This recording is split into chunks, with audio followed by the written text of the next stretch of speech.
Hello दोस्तों, नमस्कार। आपका अपने यूट्यूब चैनल इंडी कोचिंग पर बहुत बहुत स्वागत है।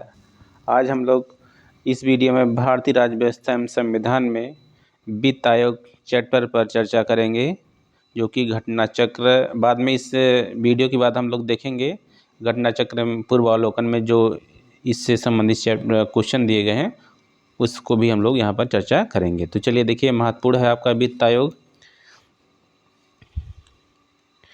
वित्त आयोग ये हम लोग पहले नोट्स पर चर्चा कर लेते हैं। इस नोट्स में हमने वो चीज़ें रखा हुआ है जो कि एग्ज़ाम की दृष्टि से महत्वपूर्ण है। अगर हम लोग इस नोट्स को अच्छे से पढ़ लेंगे तो इससे लगभग सभी क्वेश्चन हम लोग हल कर सकते हैं। तो चलिए देखते हैं वित्त आयोग। फाइनेंस कमीशन, देखिए दो चीज़ें हैं। पहले तो हम यहाँ पर जानते हैं कि संविधान की अगर बात करें तो आपका अनुसूची आप जानते हैं कि 7 में, अनुसूची 7 में क्या है, केंद्र एवं राज्यों के मध्य संबंध, केंद्र एवं राज्य के मध्य संबंध बताया गया है। पहले हम कुछ बातों पर चर्चा करेंगे, फिर हम लोग इस वित्त आयोग पर आते हैं। अनुसूची 7 में बताया गया केंद्र एवं राज्य के मध्य संबंध क्या होंगे। उसमें 3 सूचियाँ मिलती हैं, संघ सूची, राज्य सूची और समर्थित सूची। और उसी में यह बताया गया कि केंद्र एवं राज्यों के मध्य किस प्रकार से जो प्रशासनिक संबंध होंगे, वित्तीय संबंध होंगे, यानी कि आर्थिक संबंध होंगे, ये सब सारी बातें उसी में लिखी गई हैं। तो देखिए, केंद्र एवं राज्यों के मध्य वित्तीय संबंध भी होता है। अगर हम लोग देखें कि जो केंद्र सरकार हो या राज्य सरकार हो, दोनों की आय का एक प्रमुख स्रोत होता है, कर होते हैं। केंद्र सरकार के कर के स्रोत ज़्यादा हैं, यानी कि केंद्र सरकार की जो इनकम होती है वो टैक्स से जो इनकम होती है, करों से जो इनकम होती है, वो आय का अधिक हिस्सा प्राप्त होती है, जबकि राज्य सरकारों को करों में से कम हिस्सा प्राप्त होता है। तो संविधान निर्माताओं ने इस बात को ध्यान में रखा था, क्योंकि केंद्र के पास कर वसूलने के अधिक स्रोत हैं, वहीं राज्यों के पास कर वसूलने के कम स्रोत हैं। तो इसके लिए संविधान निर्माताओं ने एक संस्था की संकल्पना की, जिसे कहा गया वित्त आयोग।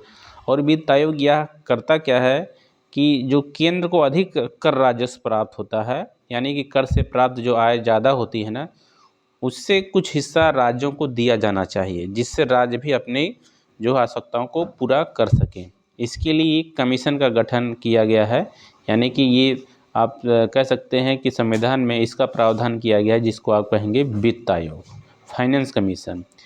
ये कमीशन करता क्या है, ये कमीशन, इसके 2 कार्य होते हैं। पहले तो ये करता है कि केंद्र से राज्यों को राजस्व में से कितना हिस्सा मिलना चाहिए, सभी राज्यों को, जो भी उस समय राज्य होंगे। वर्तमान में अगर देखा जाए तो 28 राज्य और 8 केंद्रशासित प्रदेश है ना, तो इन राज्यों को केंद्र से कितना पैसा जाना चाहिए, यानी कि कितना धन जाना चाहिए। आप दूसरे शब्द में कह सकते हैं कि जो कर से प्राप्त राजस्व होता है ना, उसमें कितना प्रतिशत हिस्सा राज्यों को मिलना चाहिए, ये वित्त आयोग तय करता है। ये इसका प्रमुख कार्य है। इसके अलावा उस हिस्से में से किस राज्य को कितना मिलना चाहिए, ये भी तय करता है कौन, वित्त आयोग तय करता है। इसके अलावा भारत की जो संचित निधि होती है, कंसोलिडेटेड जो फंड होता है, उसमें से भी विभिन्न राज्यों को कितना अनुदान दिया जाना चाहिए, इसकी भी सिफारिश ये वित्त आयोग करता है। ये इसके 2 महत्वपूर्ण कार्य हैं। इसके अलावा भी अन्य बहुत से वित्तीय संबंधी कार्य हैं, जिसकी चर्चा हम लोग इस वीडियो में करेंगे। तो चलिए देखते हैं प्रमुख तथ्य क्या क्या है इससे संबंधित। पहला यहाँ पर देखिए, यह एक संवैधानिक संस्था है। सबसे पहले तो हम जानेंगे कि वित्त आयोग का प्रावधान अनुच्छेद में है। किस अनुच्छेद में है, तो अनुच्छेद 280। चूँकि इसका प्रावधान संविधान में है, इसलिए इसको कहा जाता है संवैधानिक संस्था। क्या कहा जाता है, संवैधानिक संस्था कहा जाता है, ठीक। और चूँकि इसका जो गठन किया जाता है प्रत्येक 5 वर्ष के लिए ही किया जाता है, इसलिए ये एक अस्थायी संस्था है। क्या है, एक अस्थायी संस्था है। यह एक संवैधानिक संस्था है। अनुच्छेद 280 में इसका विवरण है। गठन कौन करता है, राष्ट्रपति द्वारा प्रत्येक 5 वर्ष पर। एक जो वित्त आयोग होता है, जिसकी रिपोर्ट होती है, जिसकी सिफारिश होती है, उसको सरकार द्वारा लागू किया जाता है 5 वर्ष के लिए, और 5 वर्ष के बाद फिर से राष्ट्रपति नए वित्त आयोग का गठन कर देते हैं, जो अगले 5 वर्ष के लिए सिफारिश करता है, रिपोर्ट देता है। यहाँ पर देखेंगे एक अध्यक्ष व 4 अन्य सदस्य होते हैं। एक वित्त आयोग में एक अध्यक्ष होता है और 4 अन्य सदस्य होते हैं।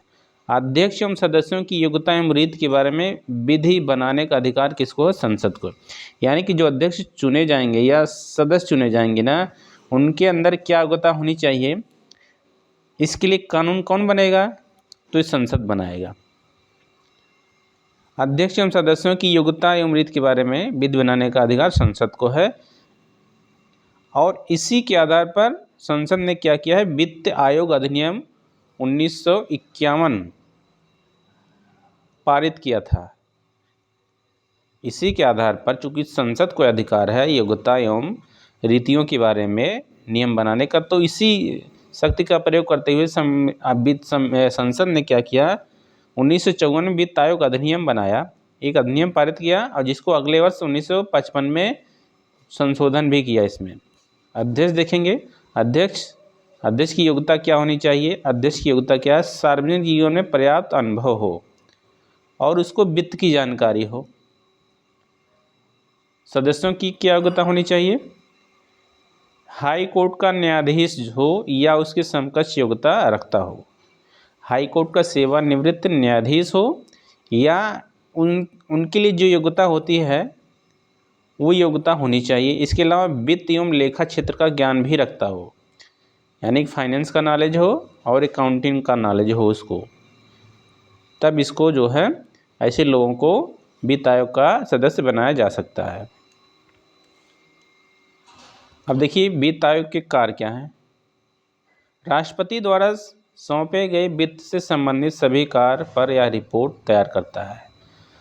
चूँकि वित्त आयोग का गठन कौन करता है? राष्ट्रपति करता है और यह वित्त आयोग राष्ट्रपति के कहे अनुसार जो भी कार्य राष्ट्रपति इनको सौंपता है वो करता है।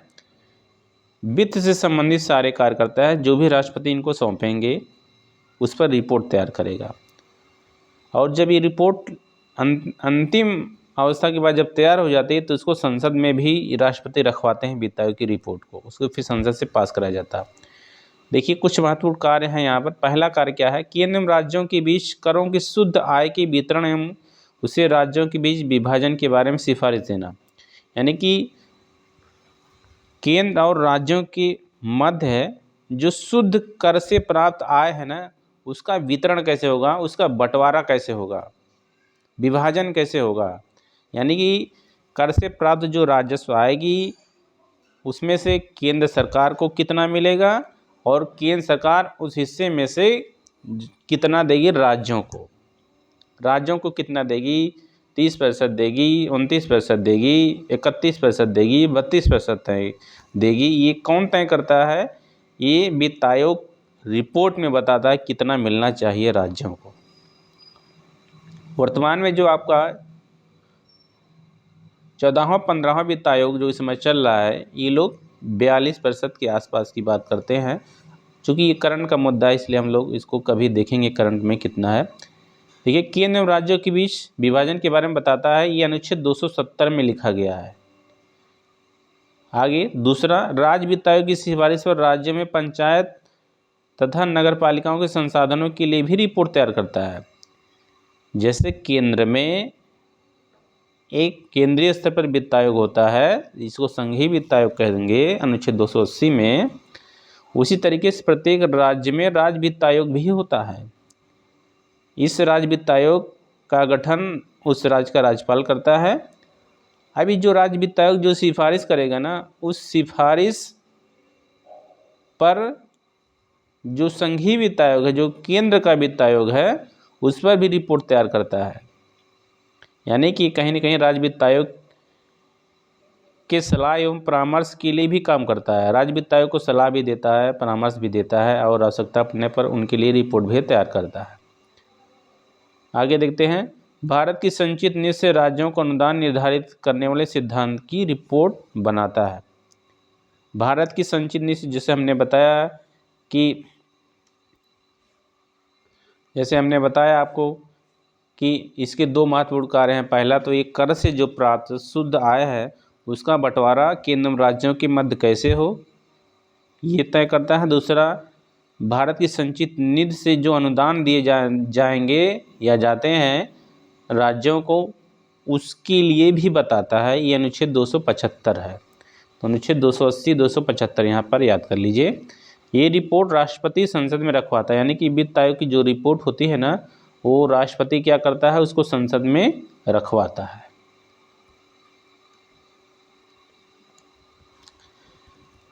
प्रथम वित्त आयोग का गठन 1951 में किया गया था। अध्यक्ष कौन थे? केसी नियोगी।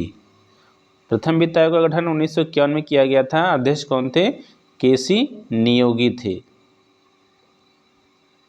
वर्तमान में जो वित्त आयोग चल रहा है वो 15वां वित्त आयोग चल रहा है।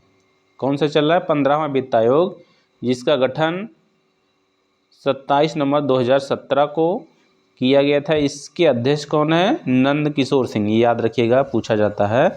15वें वित्त आयोग के अध्यक्ष कौन है? नंद किशोर सिंह, जिसको 60 में पूछा जाता है एन.के. सिंह।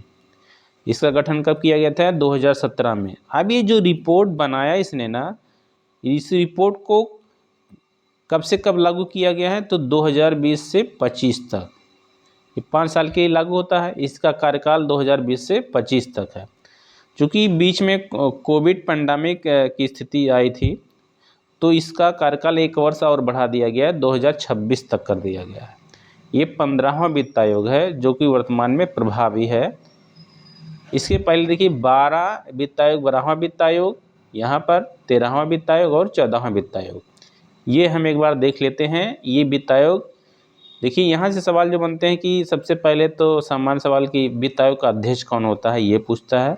जो भी 12वां, 13वां, 14वां, 15वां जो भी चलता है या जिसके आसपास जो भी वित्त आयोग होते हैं नज़दीकी, वो सब पूछ लेता है। इसके अलावा इनका कार्यकाल कब से कब तक रहता है, ये भी आप जानना चाहिए। तो 12वां वित्त आयोग 2005 से 2010, अध्यक्ष कौन है? Doctor C Rangarajan. उसके बाद 13वां वित्त आयोग, अध्यक्ष कौन है? विजय केलकर। कार्यकाल 2010 से 2015। 14वां वित्त आयोग वाई.वी. रेड्डी इसके अध्यक्ष, कार्यकाल इसका 2015 से 2020। और वर्तमान में जो 15वां वित्त आयोग है, इसके अध्यक्ष एन.के. सिंह हैं और इसका कार्यकाल 2020 से 26। वास्तव में 25 था, लेकिन उसको 1 वर्ष बढ़ा दिया गया। तो ये आप याद कर लेंगे क्योंकि ये एग्जाम में पूछा गया है। और कभी कभार मैच कराने के लिए भी आ जाता है। एक तरफ वित्त आयोग दे देगा क्रम से 12वां, 13वां, 14वां जो भी दे देगा, दूसरी तरफ दे देगा उसके जो अध्यक्ष रहते हैं, और इनको मिलान कराने के लिए पूछा जाता है। तो चलिए देखिए कुछ और फैक्ट हैं। जैसे केंद्र में संघीय वित्त आयोग का प्रावधान है, वैसे प्रत्येक राज्य में राज्य वित्त आयोग का प्रावधान है। और जो राज्य वित्त आयोग का प्रावधान है वो अनुच्छेद 243 झा में है। किसमें है? 243 झा में है, या इसको आप कह सकते हैं। और इसका गठन जो करता है, कौन करता है? राज्यपाल करता है। कौन करता है? राज्यपाल। राज्यपाल इसकी रिपोर्ट को भी विधानसभा में रखवाता है या विधानमंडल में रखवाता है। इसके कार्य क्या है? राज्य वित्त आयोग के कार्य क्या हैं? क्योंकि ये राज्य स्तर पर काम करता है, इसलिए इसके जो कार्य होंगे उसी राज्य से संबंधित होंगे। तो 2 कार्य यहाँ पर देखिए महत्वपूर्ण है। पहला तो प्रत्येक 5वें वर्ष, इस लाइन में देखेंगे आप, प्रत्येक 5वें वर्ष पंचायतों की वित्तीय स्थिति का पुनर्लोकन। पंचायतों, चूँकि ये अनुच्छेद 243 झा जो है ना, ये 73वें संविधान संशोधन अधिनियम 1992 द्वारा इसको जोड़ा गया संविधान में। इसलिए यह भी राज्य वित्त आयोग भी एक संवैधानिक निकाय है, क्योंकि संविधान के अनुच्छेद में इसका उल्लेख है। तो ये काम क्या करता है? पंचायतों के लिए काम करता है। यह देखता है कि प्रत्येक 5 वर्ष में पंचायतों की वित्तीय स्थिति क्या है, उसका पुनर्अवलोकन करता है प्रत्येक 5 वर्ष पर। दूसरा, नगर पालिकाओं की वित्तीय स्थिति का भी पुनर्विलोकन करता है प्रत्येक 5 वर्ष पर। ये इसके 2 महत्वपूर्ण कार्य हैं राज्य वित्त आयोग के। इसके अलावा राज्य वित्त आयोग जो कि संघीय वित्त आयोग होता है, उसकी रिपोर्ट को भी अपने राज्य में लागू करता है। तो चलिए दोस्तों हम लोग इस पर चर्चा कर लिए हैं नोट्स पर। अब हम लोग इस चैप्टर से संबंधित जो भी घटना चक्र में क्वेश्चन है उसको हम लोग यहाँ पर देखें। सबसे पहले हम लोग इसमें नोट्स देख लेंगे। एक जल्दी में एक नोट से देख लेंगे, बहुत इस पर टाइम नहीं देंगे। संविधान का अनुच्छेद 280 राष्ट्रपति द्वारा प्रत्येक 5 वर्ष के अंतराल पर या आवश्यकता अनुसार उससे पहले एक वित्त आयोग के गठन का प्रावधान करता है। इसका मुख्य कार्य संघ एवं राज्यों के बीच करों के शुद्ध आगमों के वितरण के बारे में और राज्यों के बीच ऐसे आगमों के तत्संबंधी भाग के आवंटन के तरीके के संबंध में राष्ट्रपति को सिफारिश देता है। वही जो हम लोगों ने चर्चा किया कि कर से प्राप्त जो राजस्व होगी उसका बंटवारा कैसे होगा किन राज्यों में, वही बात यहाँ पर लिखा गया है।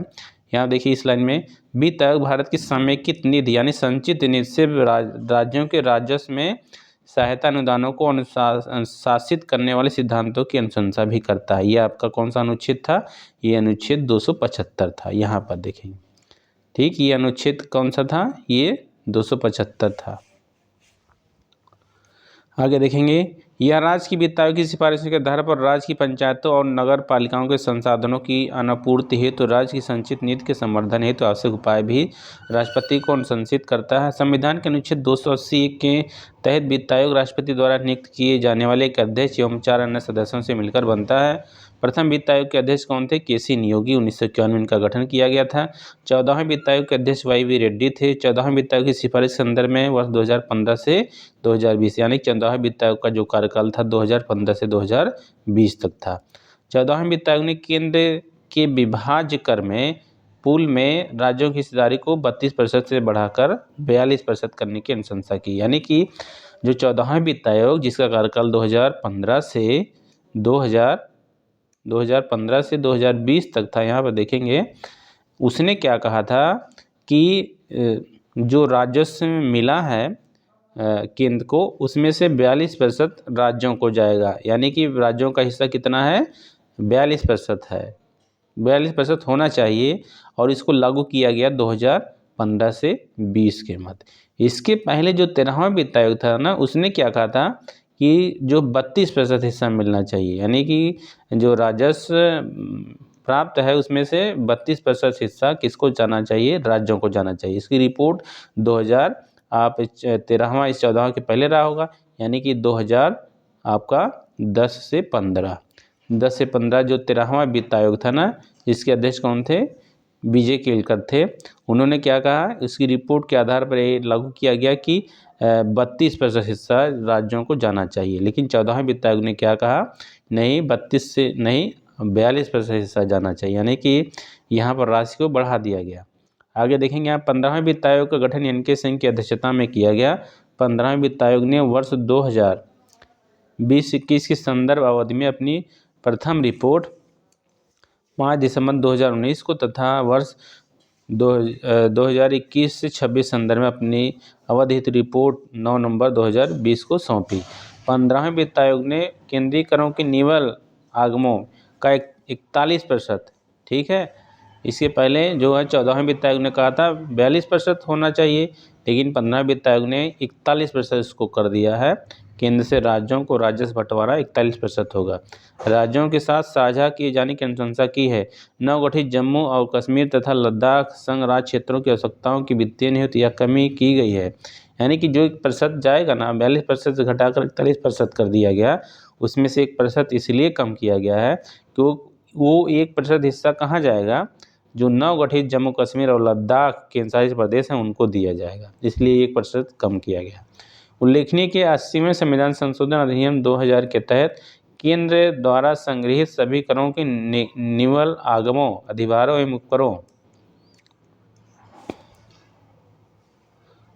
के अतिरिक्त संग्रहण व्ययों को घटाकर अनुच्छेद 270 को अनुच्छेद 279 के साथ मिलाकर पढ़ने से परिभाषित को विभाज्य कर पूल के रूप में संघ और राज्यों के मध्य साझा किए जाने की व्यवस्था की गई है। राज्य वित्त आयोग एक संवैधानिक संस्था, यानी कि अनुच्छेद 270 और 279 को मिलाकर पढ़ा जाएगा ना, तभी ये बात समझ में आती है कि विभाज्य कर पूल यानी कि जो वितरण होगा, जो विभाजन होगा, उसको वो कितना होना है या कितना होना चाहिए, ये बात स्पष्ट कब होती है? जब अनुच्छेद 270 और 279 को मिलाकर पढ़ा जाएगा। यहाँ पर राज्य वित्त आयोग जो है आपका अनुच्छेद 243 जा 243 जा में है, जो अभी हम लोगों ने चर्चा किया था।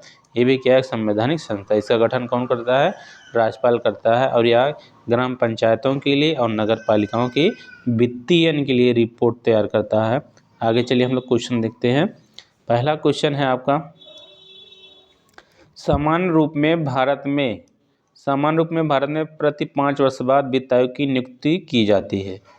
अब किस लिए की जाती है, यहाँ पे लिखा गया राज्यों की वित्तीय स्थिति निर्धारित करने के लिए। नहीं, राज्यों की वित्तीय स्थिति निर्धारित करने के लिए नहीं किया था। केंद्रीय राज्य की वित्तीय स्थिति निर्धारित करने नहीं। केंद्रीय सरकार के वित्तीय संसाधन निर्धारित करने के लिए, ये भी गलत है। केंद्रीय अनुदान एवं संघ के राजस्व में राज्यों का अंश या राज्यों का भाग निर्धारित करने के लिए, ये स्पष्ट है, डी है इसे। चलिए आगे हम लोग देखते हैं, व्याख्या एक बार देखते हैं।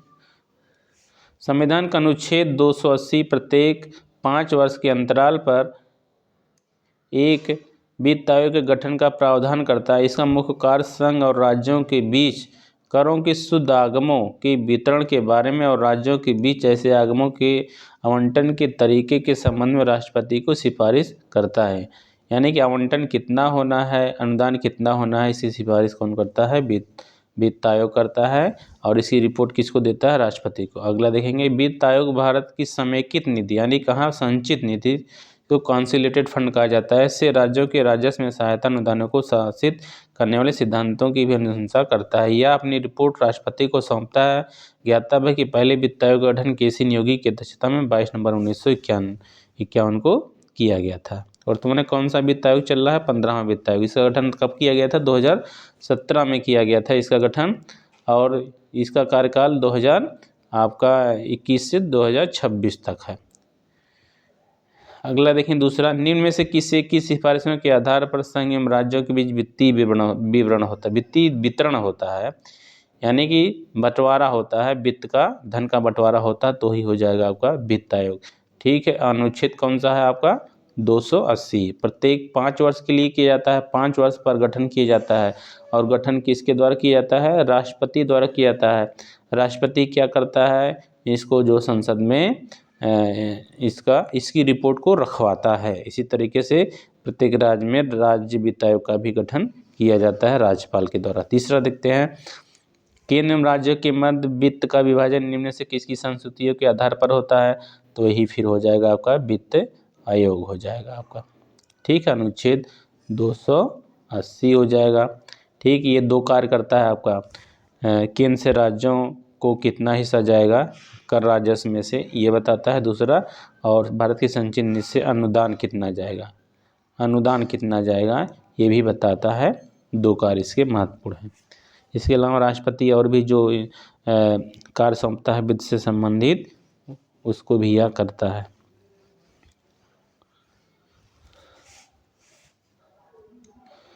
निम्नलिखित में से कौन केंद्र और राज्यों में राजस्व बंटवारे के लिए मापदंडों की अनुशंसा करता है, तो वित्त आयोग हो गया। यहीं पर फिर देखेंगे अनुच्छेद 280 2 कार्य भी हम लोगों ने चर्चा किया इसके पहले। गठन कौन करता है, राष्ट्रपति करता है। और तुम्हारे कौन सा वित्त आयोग चल रहा है, 15वां चल रहा है। इसका जो कार्यकाल आपका 2021 से 2020 से 2026 तक है। इसके अध्यक्ष कौन है, तो डॉक्टर NK सिंह है, यानी कि कौन है, नंद किशोर सिंह है। ठीक है, इतने इसने क्या रिपोर्ट दिया है कि कितना % हिस्सा जाएगा राज्यों को, तो जाएगा कितना, 41% हिस्सा जाएगा। 1% हिस्सा कहाँ जाएगा, वो जो नवसृजित राज्य हैं आपका जम्मू कश्मीर और लद्दाख, उनको 1% जाएगा। आगे देखते हैं, केंद्र राज्यों के बीच करों की शुद्ध आय की वितरण के संदर्भ में निम्नलिखित में से कौन सी संस्था मूल सिद्धांत को निरूपित करती है, तो क्या है आपका वित्त आयोग। वही हम लोगों ने अनुच्छेद 280 वही सब बातें यहाँ पर भी हैं। वित्त आयोग का गठन किया जाता है प्रत्येक 5 वर्ष के लिए किया जाता है। वित्त आयोग का गठन किया जाता है प्रत्येक 5 वर्ष के लिए किया जाता है। 7वां क्वेश्चन में देखिए, प्रत्येक 5 वर्ष के लिए किया जाता है। आगे देखेंगे 8वां क्वेश्चन, वित्त आयोग के अध्यक्ष एवं सदस्यों की योग्यताओं का निर्धारण भारत का राष्ट्रपति करता है। नहीं, भारत का राष्ट्रपति नहीं करता है, ये कौन काम करता है, संसद। देखिए, वित्त आयोग के में जो प्रावधान है ना, एक अध्यक्ष होगा, एक अध्यक्ष तथा 4 सदस्य होंगे। ठीक है, अब ये अध्यक्ष एवं सदस्यों की योग्यता क्या होगी ना, इसका ये प्रावधान कौन करता है, इसके लिए नियम कौन बनाता है, कानून, तो ये कौन करता है, संसद। इसको ये किसको शक्ति दी गई, संसद। ठीक, तो संसद ने इसी शक्ति का प्रयोग करते हुए एक अधिनियम बनाया, उसको क्या कहा गया, वित्त आयोग। वित्त आयोग अधिनियम 1951। वित्त आयोग अधिनियम 1951, जिसमें जो 1955 में संशोधन भी किया गया। इसी के आधार पर योग्यता निर्धारित की गई। अध्यक्ष के लिए क्या योग्यता बताई गई है, अध्यक्ष के लिए योग्यता क्या है कि वो देश के बारे में संपूर्ण जानकारी रखता हो और उसको विशेषकर वित्त के क्षेत्र में ज्ञान हो। अन्य सदस्यों के लिए क्या योग्यता निर्धारित की गई, हम लोगों ने नोट्स में चर्चा किया था कि सदस्यों की योग्यता क्या होनी चाहिए, ये हाई कोर्ट का न्यायाधीश हो, सेवानिवृत्त न्यायाधीश हो, ठीक है, और उसको वित्त के बारे में जानकारी हो। ये योग्यता है अध्यक्ष एवं सदस्यों की। तो यहाँ पर देखिए क्वेश्चन क्या लिखा है, वित्त, पहला तो ये देखिए यहाँ पर क्या हो गया आपका, वित्त आयोग के अध्यक्ष एवं सदस्यों की योग्यता का निर्धारण भारत का राष्ट्रपति करता है। ये कथन ही गलत हो गया, क्योंकि इसका निर्धारण कौन करता है, आपका संसद करती है। दूसरा, अध्यक्ष एवं सदस्यों की नियुक्ति भारत के राष्ट्रपति द्वारा होती है, ये सही है। तो यहाँ पर कथन गलत हो जाएगा, कारण सही हो जाएगा। तो चलिए देखिए हम लोग व्याख्या में क्या है यहाँ देखते हैं आगे। पहला है ए और आर दोनों सत्य हैं और आर ए की सही व्याख्या करता है, तो ये गलत हो जाएगा, क्योंकि ये असर्शन यानी कि ए का मतलब असर्शन, कथन ही गलत हो गया, तो ये गलत हो जाएगा। ए आर दोनों सत्य हैं किंतु आर ए की सही व्याख्या नहीं करता है, तो ये भी गलत हो जाएगा, क्योंकि इसमें असर्शन को भी सही बताया गया है। आगे देखिए, यहाँ पर ये देखिए इसमें लिखा हुआ है सी में ए सत्य है किंतु आर गलत है, जबकि ये गलत है, ये गलत है, तो इसलिए भी गलत हो जाएगा। ये गलत है किंतु आर सही है, ये डी वाला सही हो जाएगा ऑप्शन। चलिए इसकी व्याख्या पढ़ लेते हैं एक बार, तब फिर हम लोग आगे बढ़ेंगे। संविधान के अनुच्छेद 282 के अनुसार संसद विधि द्वारा उन अहर्ताओं का जो वित्त आयोग के सदस्यों के रूप में नियुक्त किए के लिए अपेक्षित होंगी और उस रीत का जिससे उनका चयन किया जाएगा अवधारण कर सकेंगी, इसी के अनुसरण में संसद द्वारा बनाए गए वित्त आयोग प्रकीर्ण उपबंध अधिनियम 1951 में वित्त आयोग के अध्यक्ष एवं सदस्यों की योग्यताओं, नियुक्ति, कार्यकाल, अर्हता, वेतन तथा शक्ति आदि का परिभाषित किया गया है। स्पष्ट है कि अभिकथन ये असत्य है। संविधान के अनुच्छेद 280(1) के अनुसार वित्त आयोग के अध्यक्ष एवं सदस्यों की नियुक्ति राष्ट्रपति द्वारा की जाती है, अतः कारण आर सत्य है। तो वही जो चर्चा हम लोगों ने किया वही बात यहाँ पर लिखा गया है। आगे देखेंगे 9वां आपका वित्त आयोग। यहाँ पर वित्त आयोग के कार्य हैं, ठीक, कार्य हैं या है, यानी कि एक भी हो सकता है इससे अधिक हो। भारत के संचित निधि से धन निकालने की अनुमति देना। भारत के संचित निधि से धन निकालने की अनुमति कौन देता है, तो ये संसद देती है। ठीक, अनुमति नहीं देता है, ये क्या करता है, संचित निधि से राज्यों को जो अनुदान दिया जाएगा उसकी सिफारिश करता है, रिपोर्ट देता है, ना कि अनुमति देता है। तो ये गलत हो जाएगा, किसमें, अनुच्छेद 275 में। तो ये गलत कथन, ये गलत हो जाएगा। अनुदान के लिए सिफारिश करता है, धन निकालने की अनुमति नहीं देता है। संचित निधि से अगर धन निकालना हुआ ना तो संसद की अनुमति आवश्यक होती है, जो हम लोग बाद में किसी चैप्टर में, बजट वाले चैप्टर में पढ़ेंगे। देखिए दूसरा, प्राप्त करों के भागों को राज्यों के बीच में बांटना। हाँ, ये सही है। देखिए जो कर प्राप्त होते हैं, चर्चा हम लोगों ने नोट्स में किया कि जो कर प्राप्त होते हैं, केंद्र सरकार को ज़्यादा कर प्राप्त होते हैं, राज्यों को कम कर प्राप्त होते हैं। तो अधिक कर प्राप्त होने से वही बताता है वित्त आयोग कि केंद्र को जो कर प्राप्त हुए हैं उसमें से हिस्सा जाएगा, कितना प्रतिशत या जाएगा अनुपात राज्यों को जाएगा। तो ये कौन करता है, वित्त आयोग, पहला काम। दूसरा काम ये है कि राज्यों को मान लेते हैं कि 41% जा रहा है, वर्तमान में 41% जा रहा है। अब 41% में किस राज्य को कितना मिलेगा, किसी राज्य को ज़्यादा मिलेगा, किसी राज्य को कम मिलेगा, यह डिपेंड करता है, कई चीज़ों पर डिपेंड करता है। जैसे कोई राज्य बड़ा है, उसकी जनसंख्या ज़्यादा है, वहाँ की आय कम है या कि ज़्यादा है, कई जो तत्वों पर निर्भर करता है, उस आधार पर भी ये बताता है कि किस राज्य को कितना मिलना चाहिए, यानी कि 41% में से किस राज्य को कितना पर मिलना चाहिए। तो ये आपका दूसरा सही हो जाएगा। सहायता अनुदान के लिए राज्यों के आवेदनों पर विचार करना, हाँ ये तो सही लग रहा है। आगे देखेंगे, संघ सरकार और राज्य सरकारें बजट के प्रावधानों के अनुसार करों की उगाही कर रही हैं या नहीं कर रही हैं, इसकी देखरेख करना तथा उस पर रिपोर्ट देना। तो यहाँ पर देखिए, ये आपका जो है कथन आपका ये देखिए, जो पहला तो ये तो सही ही है, हम लोग को यहाँ पर कन्फ्यूज बहुत नहीं होना है। एक सेकेंड,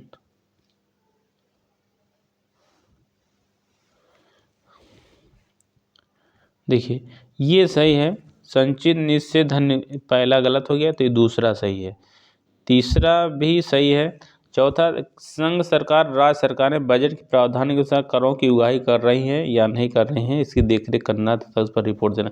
ये काम नहीं है वित्त आयोग का, ये काम सरकारों का काम है। और जो 2 करों से संबंधित बोर्ड बनाए गए हैं, प्रत्यक्ष कर से और अप्रत्यक्ष कर से बोर्ड, वो देखता है, तो इसका काम नहीं है। तो यहाँ पर आपका दूसरा तीसरा जो सही हो जाएगा। चलिए हम लोग इसमें व्याख्या देख लेते हैं। संविधान के अनुच्छेद 280(3) के अनुसार वित्त आयोग के कार्य हैं, पहला कार्य केंद्र व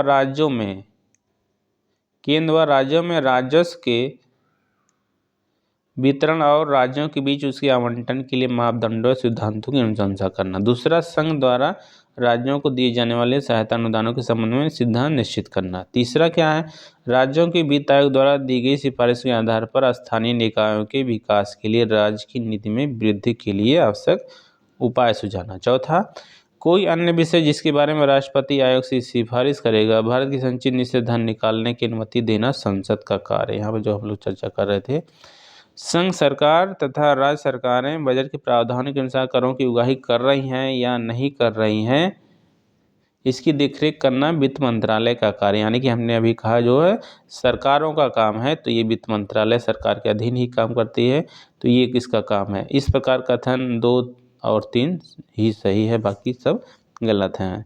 आगे देखिए, वित्त आयोग का प्रमुख कार्य है।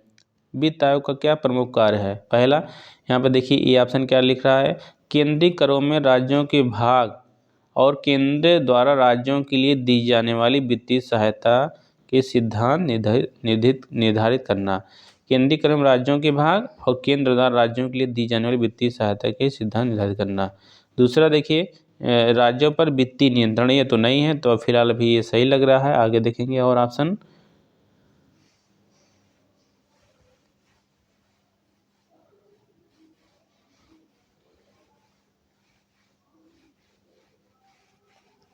तीसरा आपका केंद्र पर वित्तीय नियंत्रण, ये तो नहीं है, केंद्र पर वित्तीय नियंत्रण क्यों रहेगा, तो ये भी गलत हो जाएगा, आपका सी वाला भी गलत हो जाएगा। तो वही आपका बचा जो है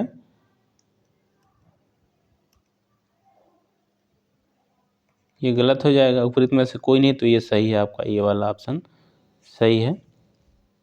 चलिए आगे देखते हैं। वित्त आयोग राष्ट्रपति को संस्तुति भेजने में मुख्य रूप से संबंधित है। यानी कि राष्ट्रपति को क्या रिपोर्ट देता है, राज्यों को दिए जाने वाले अनुदान के सिद्धांत से। हाँ ये सही है। 2, राज्यों एवं केंद्र के बीच करों के बंटवारे से, ये भी सही, करों का बंटवारे के बारे में बताता है, और जो संचित निधि से जो अनुदान दिया जाना है वो भी बताता है। आगे देखिए 12वां क्वेश्चन, भारत के वित्त आयोग के संदर्भ में निम्नलिखित में से कौन सा एक कथन सही है? यह अवसंरचना विकास हेतु विदेशी पूंजी अंतर्प्रवाह प्रोत्साहित करता है। नहीं, विदेशी पूंजी के बारे में ये यहाँ कोई बात नहीं करता है वित्त आयोग, तो ये गलत हो जाएगा। वह सार्वजनिक क्षेत्र के प्रतिष्ठानों में समुचित वित्त वितरण को सुगम बनाता। नहीं, ये भी सार्वजनिक क्षेत्र का मतलब यहाँ पर PSU जो हो गया, सार्वजनिक उपक्रम की बात कर रहा है, जो सरकारी बड़ी बड़ी कंपनियाँ होती है उनके वित्त वितरण के लिए ये सुगम बनाता है, ये नहीं, गलत है, इससे संबंधित कोई ऐसा रिपोर्ट नहीं देता हो। वह वित्तीय प्रशासन में पारदर्शिता सुनिश्चित करता है, वित्तीय प्रशासन की बात नहीं करता, ये सब कौन करते हैं, वित्त मंत्रालय, तो ये भी गलत हो जाएगा। इस संदर्भ में उपयुक्त ए बी सी कथनों में से कोई भी सही नहीं है। हाँ, ये यानी कि इसमें से कोई भी सही नहीं है। व्याख्या देख लेते हैं। भारतीय संविधान के अनुच्छेद 280(3) के तहत भारत का वित्त आयोग निम्नलिखित मामलों पर सुझाव देता है। संघ एवं राज्यों के बीच करों के शुद्ध आगमों का वितरण। अनुच्छेद 275 के तहत भारत की संचित निधि में से राज्यों के राजस्व में अनुदान, सहायता अनुदान।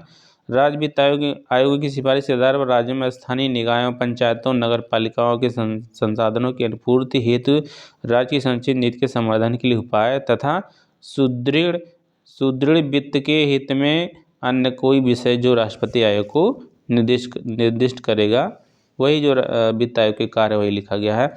आगे देखिए 13वां क्वेश्चन, भारत में संघीय वित्त आयोग संबंध रखता है राज्यों के बीच वित्त से, राज्यों एवं केंद्र के बीच वित्त से। तो आपका बी ऑप्शन यहाँ पर सही हो जाएगा, क्योंकि वो बताता है कि राज्यों में केंद्र के बीच वित्त का बंटवारा कैसे हो, तो इसलिए ऑप्शन यहाँ पर बी राइट हो जाएगा। आगे देखते हैं 14वां क्वेश्चन,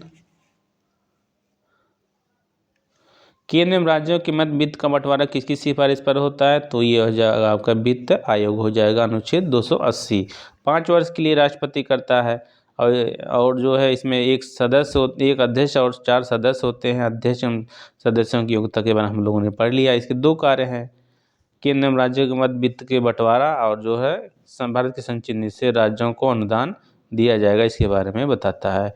आगे देखते हैं 15वां क्वेश्चन, 12वें वित्त आयोग के अध्यक्ष कौन थे। 12वें वित्त आयोग के अध्यक्ष कौन थे, डॉक्टर सी रंगराजन।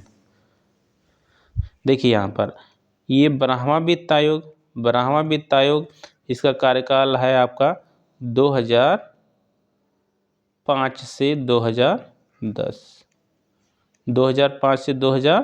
अध्यक्ष कौन थे, डॉक्टर रंगराजन, ये हो गया। इसके बाद 13वां वित्त आयोग 2010 से 2015, ये हो जाएगा। इसके अध्यक्ष कौन है, आपके विजय केलकर, ठीक है। इसके बाद 14वां वित्त आयोग, इसका कार्यकाल 2015 से 2020। इसके अध्यक्ष अगर पूछ ले तो YV रेड्डी, कौन है, YV रेड्डी, इसको आप नोट कर लेंगे। इसके बाद वर्तमान में जो चल रहा है 15वां चल रहा है, उसका कार्यकाल 2020 से 2026 चल रहा है। इसके अध्यक्ष कौन है, डॉक्टर NK सिंह, यानी कि नंद किशोर सिंह। इसने जो सिफारिश किया है केंद्र से कितना जाएगा, 41% राज्यों को जाएगा। वित्त का बंटवारा कितना होगा, 41%। तो ये चीज़ें हैं 12वां, 13वां, 14वां, 15वां, ये आपको जरूर याद कर लेना है, क्योंकि कभी मिलान कराने के लिए प्रश्न आ जाते हैं। तो कार्यकाल और अध्यक्ष ये आपको याद होने चाहिए। अपने नोट्स में इसको तैयार कर लेंगे। आगे देखते हैं 15वां, उसके बाद 16वां क्वेश्चन। देखिए व्याख्या हम लोग नहीं पढ़ेंगे, क्योंकि व्याख्या में वही बात लिखी गई जो अभी हमने बताया यहाँ पर। 16वां देखिए, 16वां वित्त आयोग, संविधान लागू होने के पश्चात अब तक कितने वित्तीय आयोग बनाए जा चुके हैं। देखिए यहाँ पर MP PCS यानी कि मध्य प्रदेश PCS में सवाल पूछा गया है, चूँकि करंट का सवाल है उस समय का। MP PCS प्री 1999 में पूछा गया, उस समय ये सवाल पूछा गया है। तो अब इस समय ये सवाल नहीं पूछा जाएगा। अगर वर्तमान में ऐसा सवाल पूछा जाएगा तो आप क्या बताएंगे, 15वां वित्त आयोग इस समय प्रभावी है, चल रहा है। तो ये 15 वित्त आयोग अगर वर्तमान में सवाल पूछा। 13वां वित्त आयोग के अध्यक्ष आपका जो है, यहीं पे हम इन लोगों ने चर्चा की है, जो विजय केलकर हैं। आगे देखिए फिर आ गया 14वां वित्त आयोग, YV रेड्डी हैं। 14वां वित्त आयोग कौन है, YV रेड्डी। इनका कार्यकाल 2015 से 2020। YV रेड्डी ने जो क्या कहा था, 42% कितना होना चाहिए, केंद्र से राज्यों को राजस्व बंटवारा 42% होना चाहिए। ये किसने कहा था, ये 14वां वित्त आयोग ने कहा। चलिए आगे देखते हैं फिर।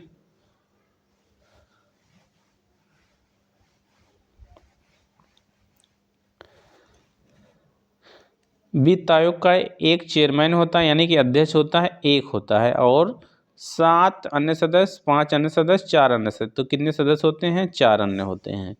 योग्यता आदि के बारे में प्रावधान कौन करता है? संसद करता है।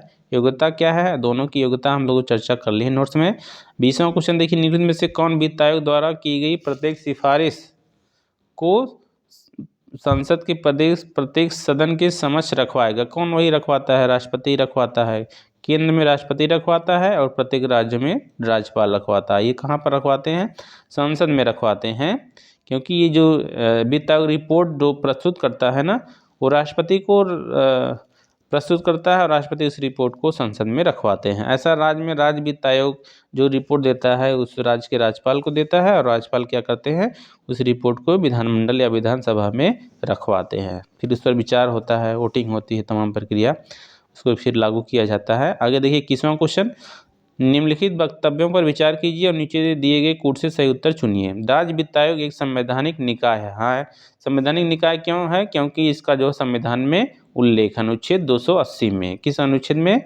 280 में आपका सॉरी, ये राज्य वित्त आयोग पूछ रहा है ना, तो राज्य वित्त आयोग 243 झा में है, 243 झा में है। और अगर इसको इंग्लिश में देखा जाए तो 243 के में इसका प्रावधान है। कहाँ पर? 243 के में। हिंदी में अगर तो झा आ जाएगा, 243 के अंग्रेजी में आ जाएगा। तो ये है, कथन सही है। देखिए अब कारण क्या है? संघीय वित्त आयोग पंचायतों को वित्तीय सहायता देने के लिए संस्तुति नहीं कर सकता है। गलत है, संस्तुति करता है। देखिए उसमें क्या है, जो संघीय वित्त आयोग पंचायतों को वित्तीय सहायता देने के लिए संस्तुति नहीं करता, संस्तुति करता है, तो ये गलत हो जाएगा। तो आपका केवल कथन सही है। तो देखिए ऑप्शन में कौन सा सही होगा? ऑप्शन ए और आर दोनों सही हैं, और आर ए का सही स्पष्टीकरण है। तो ये दोनों सही कह रहा, तो ये गलत हो जाएगा, एक ही सही इसमें से। ए और आर दोनों सही हैं, किंतु आर ए का सही स्पष्टीकरण नहीं है, ये भी गलत हो जाएगा, क्योंकि दोनों सही की बात कर रहा है, एक ही सही उसमें से है। आगे देखिए, आपका ए सही है किंतु आर गलत है, तो हाँ यही सही हो जाएगा, क्योंकि इसमें जो रीजन कारण जो दिया गया वो गलत है, केवल कथन ही सही है। आगे देखिए, व्याख्या में कुछ दिया है, व्याख्या की एक बार चर्चा कर लेते हैं, फिर उसके बाद हम लोग आगे बढ़ेंगे।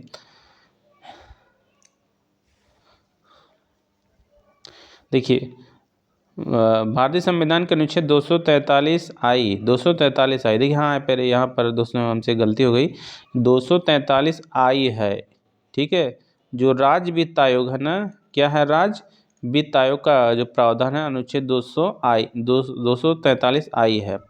200 जैसे हमने जो बताया 243 के बताया, 243 के क्या है आपका? वो राज्य निर्वाचन आयोग है। क्या है वो? राज्य निर्वाचन आयोग। तो देखिए यहाँ पर क्या लिखा हुआ, हम लोग व्याख्या पढ़ लेते हैं फिर आगे चलते हैं। 73वां संविधान संशोधन अधिनियम 1992 के लागू होने के 1 वर्ष के अंदर और उसके प्रत्येक 5 वर्ष पर एक वित्त आयोग की स्थापना करेगा, जो पंचायतों की वित्तीय स्थिति का पुनर्विलोकन करेगा। साथ ही अनुच्छेद 243 वाई 243 माह के तहत या वित्त आयोग नगर पालिकाओं की वित्तीय स्थिति का भी पुनर्विलोकन करेगा। इस प्रकार राज्य वित्त आयोग एक संवैधानिक संस्था है। वहीं अनुच्छेद 280 3 बीबी के अनुसार संघीय वित्त आयोग राज्य वित्त आयोग की सिफारिश के आधार पर राज्यों की पंचायतों को संसाधन की उपलब्ध कराने के लिए राज्य की संचित निधि में वृद्धि के लिए आवश्यक उपाय सुझाएगा। यह कथन ये सही है, परंतु आर गलत है।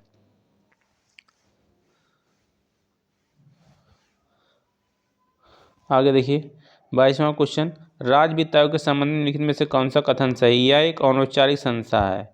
अनौपचारिक नहीं, अनौपचारिक संस्था नहीं है, यह एक संवैधानिक संस्था। हाँ, ये क्या है? एक संवैधानिक संस्था है। तो आपका बी सही हो जाएगा, बाकी अन्य कथन, ये अन्य ऑप्शन गलत हो जाएंगे। आगे देखेंगे, राज्य वित्त आयोग एक क्या है? एक संवैधानिक संस्था है। यहाँ पर क्या है? संवैधानिक संस्था है। अनुच्छेद 243 आई में इसका प्रावधान है, या हिंदी में रहेगा तो 243 झा में इसका प्रावधान है, ठीक है। अगर संघीय वित्त आयोग कहेगा तो अनुच्छेद 280 में। बाकी चर्चा हम लोग कर चुके हैं। तो दोस्तों अब हम इस वीडियो को समाप्त करते हैं। नेक्स्ट सेशन में हम लोग योजना आयोग या नीति आयोग पर एक नए वीडियो के साथ पुनः उपस्थित होंगे। तब तक के लिए नमस्कार।